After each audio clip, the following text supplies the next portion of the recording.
Hello and welcome to the LA Venture Podcast. We're David Waxman and Minnie Ingersoll, partners and investors at TenOneTen. Hey, Michael. Hey. We're here with Michael Stoppelman. That was his hey. Known to me as M-Stop. Michael and I have known each other for 15 years, something like that. And Michael is one of the most prolific and sought after angel investors with something like 140 angel investments. Before that, Michael was at Yelp for something like 10 years, starting as an engineer and working your way up to a senior vice president of engineering. Mm-hmm.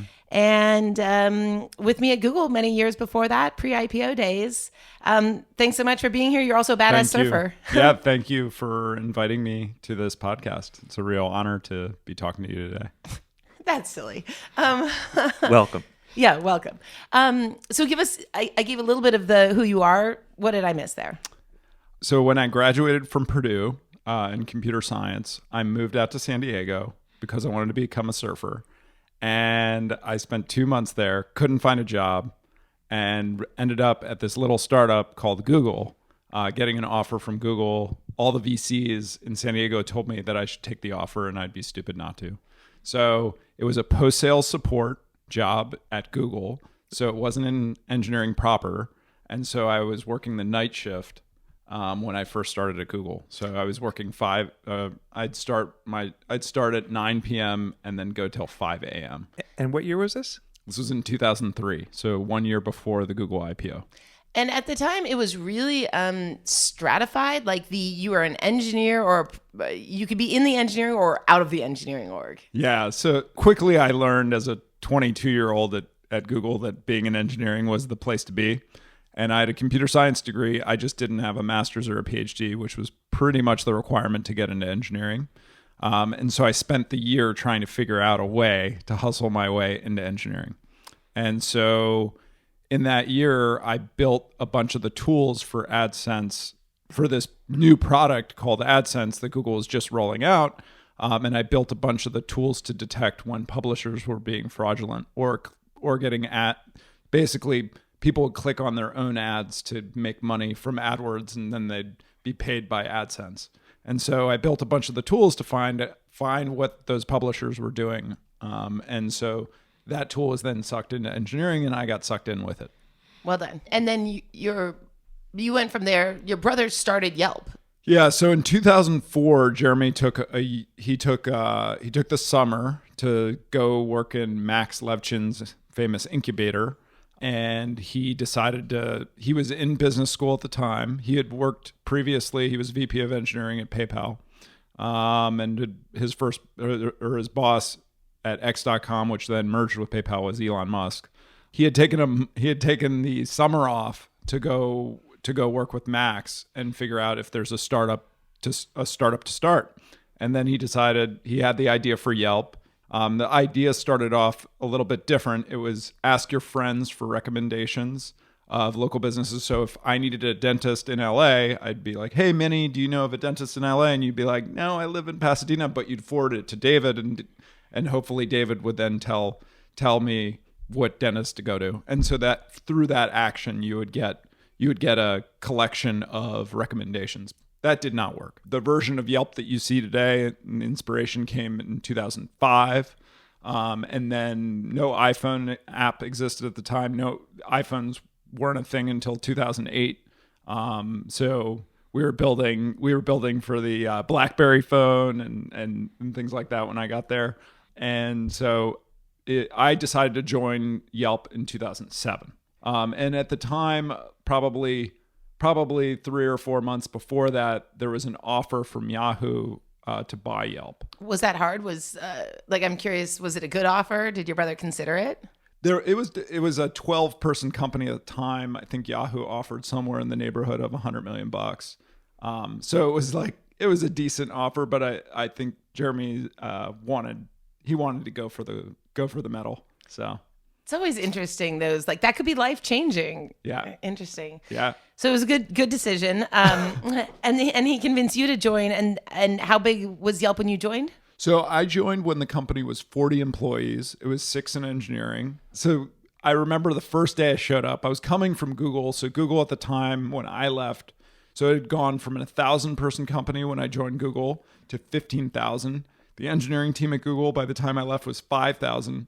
I immediately quit Google, showed up at Yelp, and then I'm sitting around the entire engineering team that's 6 people. Right. And so it was kind of a shock to be coming from a 5,000 person engineering team where you kind of feel like you're one of many to like, okay, I'm 20% or 15% of this entire, this entire team. And so that was pretty shocking. And then, in the first couple days, it was like, okay, Michael, like, we want you to take over the search engine. And I was like, okay, like this is pretty exciting. And I had this sense of scale from Google that was so, the logs that we were looking at per day were like in the terabytes. And then all of a sudden I was able to like cat and grep the logs, meaning that the logs were so small that you could read them just with like a notepad, right? Like Microsoft Notepad would have worked to look at the logs. And so one of the funny stories of the first day at Yelp was I was looking through the logs to see what the searches were, and most of the queries were actually from the load balancer, making sure that the search engine was up to keep it in the load balancer. And so it would log all these queries to do health checks. And so it had more of those lines because it was checking every minute or every second it would check. And so there were more lines from that than there were from actual users. And so how long did you own search? How did you build that out? Yeah, so I was the primary engineer on search for probably a year and a half, and then we finally hired a couple of people to to start helping out, and it was firefighting every night, making sure that the search engine would stay up. The search engine at the time couldn't re-index businesses without falling over. And so I would have to be up at around 2 a.m. to take the search engine down and then restart it to make sure that like the users the next day could use the search engine. So it was definitely held together by a bit of engineering duct tape. That's awesome.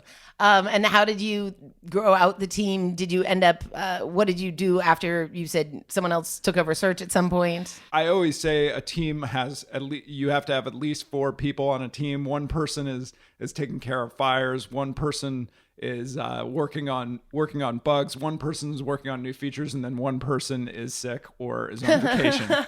And so like, by the time we got 4, it was probably 2 years into my time at Yelp. By the time we had 4 engineers just on the search team. And then at that time we needed a team for mobile, right? Because I started in 2007.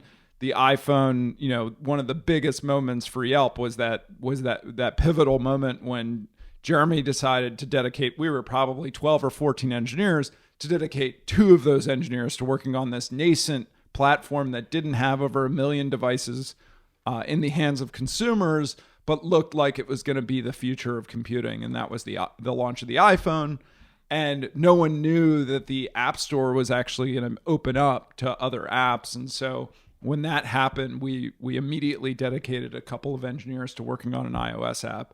And that was a pivotal moment for the company, because if we hadn't gotten positioning on the iPhone, the rest would have been history. Wow. And what was the, I'll go back to angel investing, but it's fascinating. Promise. Just for the record, she said we should start with a short background. Yeah, but I'm too interested. Yeah.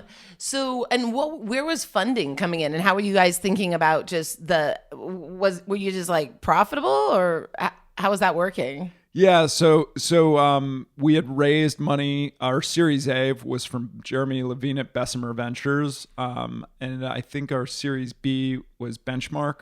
I think in total, Yelp before IPO had only raised somewhere in the neighborhood of $30 million, which really gives you an idea of how small the funding sizes were back then.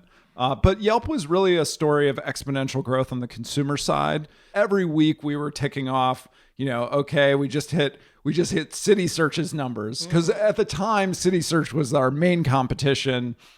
City Search took a more business perspective on the local review space, and we took a more consumer perspective. So City Search was about 14 million uniques every 30 days. And so when we passed City Search internally, we were like, maybe this is the end of the market. Maybe like 14 million was like the cap. And then it just kept zooming past. And we, the 30-day user metrics on the Google Analytics dashboard just kept ticking up. And so every week it was like another metric, another metric record, another metric record, another metric record. And so we were just like all baffled by the speed at which this thing was growing. And so that was a beautiful moment. And correct me if I'm wrong, but so when you went public, there's a picture. You're up there, right, at the New York Stock Exchange? Yes. That's awesome. So it was my brothers hitting the bell. I'm over to the corner right with my mom. Aww. And so my mom was there as well. And so it was quite an epic day. I think when, management, when you're going through an IPO, the biggest thing is that you want to make sure that people are celebrating and excited, but like it's probably like going from college football to like NFL kind of like step up. And so now you're doing public earnings calls every 90 days. You have to report on your earnings, and you have potentially, Yelp at the, in the first probably 5 years had like something like 20 to 30 analysts building spreadsheets, scrutinizing every earnings call, asking you questions live for Jeremy and the rest of the COO and CFO were on the earnings calls. But it really brings the spotlight to the company in a way that you need to have all your ducks in a row every quarter to like really nail it. And so I think looking back, the professionalism and the upgrading of systems and the rigor around key metrics just like took a whole new step up once we went public. So. And what year did you go public? And we went public, I think, in 2012, March of 2012, if I'm correct. And then you left just a couple of years ago? I left in March of 2017. And were you, has your angel investing, I'm moving into the angel investing, Yeah. Has that really cranked up in the past 2 years then? How do you think about your angel investing? Yeah, so all of the investing activity I did was because I love supporting entrepreneurs. I like being around entrepreneurs. I like being around new ideas. And so 2010, I started investing because that was around the time that I started having a little bit of liquidity to put around. So my friend Peter, who was on AdSense, started Context Logic, which turned into a small company called Wish. And so Wish is now on the Lakers jersey. They're doing incredibly well. They're kind of like an Amazon, but for a different demographic. But for the past couple of years, my understanding of your life is that you're leading some dream life, which is you're prolifically angel investing and aren't really tied down to anything else. Yeah. So in at the end of 2017, I was leaving Yelp, and I couldn't think of a better way to spend it than to go on a few yoga retreats. So I went on yoga retreats and I went surfing, and I felt that I needed a chance to like kind of, I think when you're inside of one of these businesses, you're really stretching every part of your brain. And so I just, I was so coiled up, and so, my personality had been so intermeshed with kind of the Yelp brand and everything, like your ego's attached to your title and all of this stuff. And I just needed to like kind of unpack all of that. And so over the next 5 months, I spent time, just in nature. And so like nature was my way of kind of healing. And so through that, a lot of my friends are investors, and a lot of my friends are entrepreneurs, and I've continually supported all of my, like a bunch of mutual friends of ours who have been incredible entrepreneurs. And so one of my observations from Google was that a lot of the people around, like one of my coworkers was Elad Gil, another coworker was David Friedberg, another was Peter that started Wish. So was there a day when you said, I'm going to become a professional angel investor, or did it just sort of happen? It is your job now, right? Yeah, so I really loved there were parts of the SVP of engineering at Yelp that I really loved, which were, allowing teams to kind of flex their wings, build these incredible technical innovations, and being the first person to kind of see the vision and be able to support them. That was the fun part of the job for me. The not so fun part of the job are setting OKRs every quarter, doing one-on-ones on this rigorous schedule. the angel investor job has a lot of the benefits of being able to do the things that I liked without the things that I didn't like. And some point along the line, you also became a scout. Is that right? Yeah. So while I was investing at this crazy tear, so one of the questions that you have when you start angel investing is like, how many deals should I do a year? What should my check size be? Am I a good angel investor? And so over time, I was investing at this crazy tear the first year. So I did 50 investments. In a year. And then I was like, one of the options was, hey, we have a scout program. Maybe I should join this thing.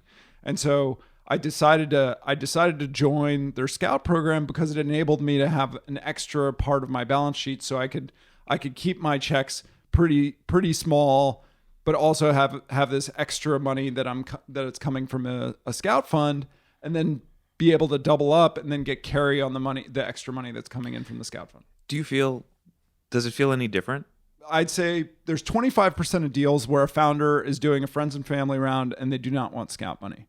Or like a lot of times I've been boxed out because they just want a very small check and they just don't have room. So for strategics, like I see myself as a strategic investor where it's like, hey, you want to de-risk your engineering team, management advice guy. I'm helpful in that. And so that's where, and then they want my money, but they don't want anyone else's money. I guess what I was asking, for me, when we went from Gil and I being an angel fund of 2 to actually investing other people's money, it felt very, very different. And so feel a different sense of responsibility. Yeah. So one of the things that I keep in my head is that I want my scout portfolio to return as well as my own personal portfolio, because the only thing that's external to other investors to judge my quality of investments by is going to be the scout return. And so I want to be very careful in how that returns. And the way I keep myself honest is that I write every check is half from my own money, and then the other half is from the scout money. So I'm interested in that because when we spoke before, I know that you're a scout, but I wasn't sure whether we were going to be allowed to discuss it. Yeah. Because a lot of times, like, you won't appear on the cap table. Is that true? Mm-hmm. Why are scout programs so secretive? At the end of the day, all of this 90% of this investing, 75% of this investing is purely based off relationship. Someone early at Google comes to you and asks you, hey, I'm thinking about raising a round. Do you then tell everyone in your network that they're raising a round? No, you figure out first whether TenOneTen is going to be the primary investor and lead the round, right? You're not going to go to Sousa Ventures and tell them that you have a Googler that's trying to raise money. I don't understand scout programs that well, but my understanding is that most of them, they kind of give you a pool of capital. You get to invest it. They aren't really approving your investments. Do they give you some time frame where they expect it to be invested? How does that work? In terms of like capital deployment, I've been just operating with like, what are the highest quality deals and what can I get money into? I think that's always, you always hear whispers of like, oh, this venture fund is trying to dump a bunch of money into the market because they're raising their second fund and they need to close out their first fund. And so I just don't have that constraint. And so I'm not trying to deploy a bunch of money just to deploy a bunch of money. Like, that's not. And do they mostly want you to invest into early stage deals because they're getting a later look, or would they be okay if you were investing later stage? No, they typically want these investments to be pretty early. So either seed or Series A. So what do you angel invest in? So I like to invest in software. So I like a lot of enterprise SaaS. I tell everyone that I like boring companies. Not the boring company. Right. We like boring companies. Yeah, but I really love things in the compliance space. I like things in the security space. I'm just like, I feel like as an investor, my superpower as an investor is that I basically was the core infrastructure investor for Yelp for many years. And I also was the investor for a lot of IT systems. And so from that vantage point, I have a perspective on the world that very few people have, where it's like I served in the seat where I was responsible for all of Yelp's data. I was responsible for privacy. I was responsible for authentication for all our corp users. All of these things were flowing through my head for 10 years. or for like, let's say 8 of the 10 years. And when you're in that seat, you get a different perspective than being on the outside. But another part is, I'd say the more important part is just I probably interviewed 4,000 to 5,000 people over my career. And so just having that training set of people that my brain has seen, and then I've gotten the feedback loop of hiring them and then seeing how they do in the organization. That's really the I think the competitive advantage that's very hard to compete with, where I've seen people traject through an organization for 10 years. That's really like, I mean, you don't get that without that kind of 10,000 hours kind of Malcolm Gladwell expertise. Do you have things that you advise? So let's say I'm not primarily a security company, but I do need to build security into my company and my product. How do you get involved in what sort of, how do you advise people on how to do that and what they need to look for and how to grow the team, at what stage they need to think about different sort of levels of security or infrastructure? Yeah. So the first thing that I usually ask an entrepreneur is like, what are your threat vectors? So like, if you're going to be handling mental health data for a bunch of users, like, are you thinking about HIPAA, and like, how are you thinking about storing that data? And are you using a HIPAA compliant data store, or are you going to have to retrofit that thing after you find scale? Because you're ignoring the compliance stuff for now until you get product market fit. And then being able to connect folks with the right resources to be able to answer those questions. So like, do you have a HIPAA lawyer? And do you have the right privacy policies, and all the things that come along with being a bigger company? So like, as you evolve and you become bigger and bigger, and you're the owner of lots and lots of data, things become very serious, and you end up in with people asking for discovery documents and all that stuff. So my brain has seen all of that stuff, and so I try to help founders, instead of having to retrofit their startup with security not being part of the base layer. I try to inform them of kind of like how I screwed up, and how you can kind of like, there's a lot of basic things that you can add right now that will be so much easier if you do them. So for example, second factor authentication is a great thing to turn on all your Gmail accounts from the very beginning. There's no reason not to at this point. And you would be surprised that most Fortune 500 companies probably do not have second factor turned on everything. They probably have second factor on like 50, 80% of their organization, but there's probably lots of places in their organization, old Oracle systems, old like Sybase systems, that don't have second factor on them. And it's really hard to retrofit these old, like, legacy systems with second factor. And so they kind of lag. And it's like second factor, full disk encryption, just like basic hygiene stuff for corp networks. Like, I just try to help founders and CTOs and anyone, like, just do these basic things at the very beginning. It's very easy to do it with 10 people around. It's very hard to do once you have 1,000 or 2,000 employees. Do you help companies hire engineers and vet them? Yeah, so sometimes I'll help. Usually I help with strategic hires like CTOs. So I'll do interviews for CTOs. I'll help close candidates at the very beginning. So great. I feel like that's been pretty helpful to founders. Should we move to the lightning round? Lightning round, where I say the name of a local LA fund and you give me the first word that comes to your mind. I'm just kidding. Okay. Amazing. No, let's talk a little like interesting questions. Like, you worked for your brother for a number of years. Yes. You guys are still friends? 10 years. Is it still friends? Yes. Okay. Still friends. He's still the CEO of Yelp? He's still the CEO of Yelp. How was that? Like, Yelp, Google have been fighting for a number of years. There's a lot of there's just a lot of negativity when it comes to Yelp, where people blame Yelp if their business, doesn't succeed. Do you feel that?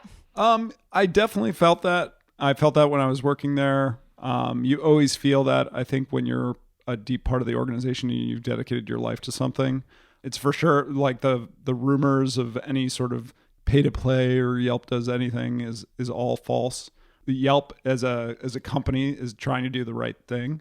In terms of the Google Yelp relationship, it's kind of, it's complicated, and I think that if you look at the history of the antitrust stuff, I think you see a pretty clear case of abuse.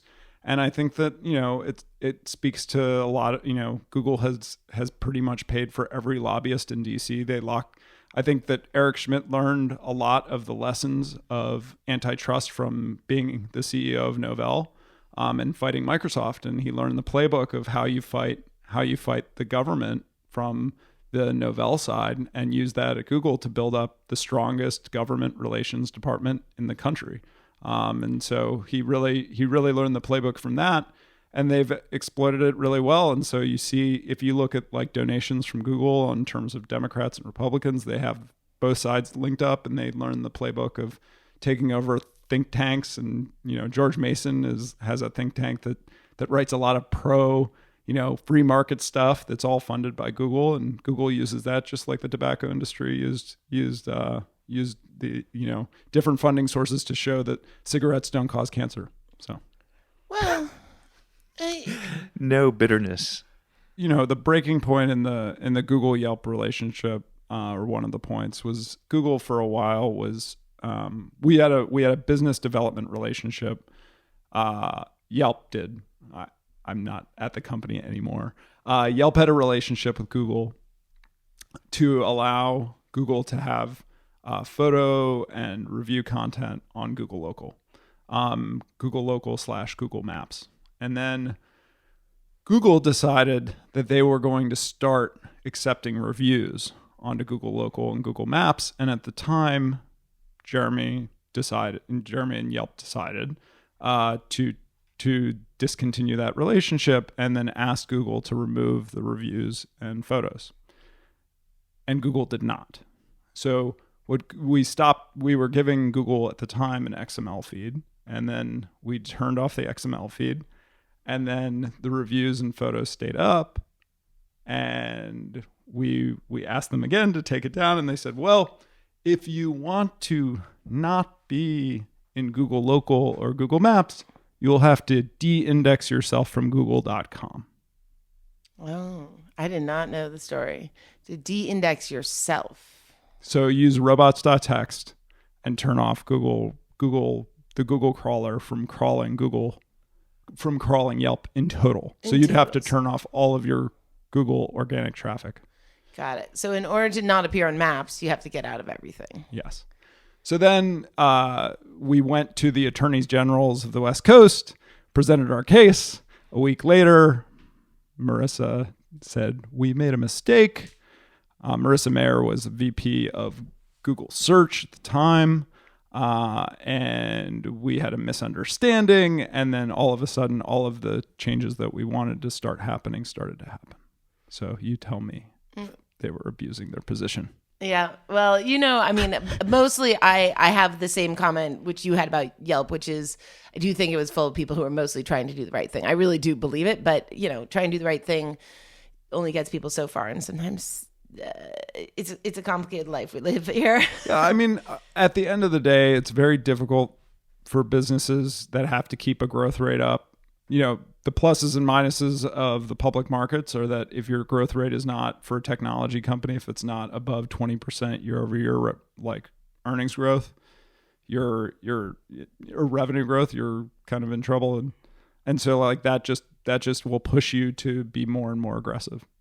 Got it. So. Well, not to end on a negative note, can we say how are you liking LA? Can we do something positive here? Are you staying in LA for the rest of your life? Are you here for the count? I love LA, but don't tell anyone in Northern California. Okay. Got it. But I'm excited for you to just continue playing a huge role in the LA ecosystem, because having a vibrant angel ecosystem is fantastic. We hope to see you at Pi Day. Awesome. I'm looking forward to it.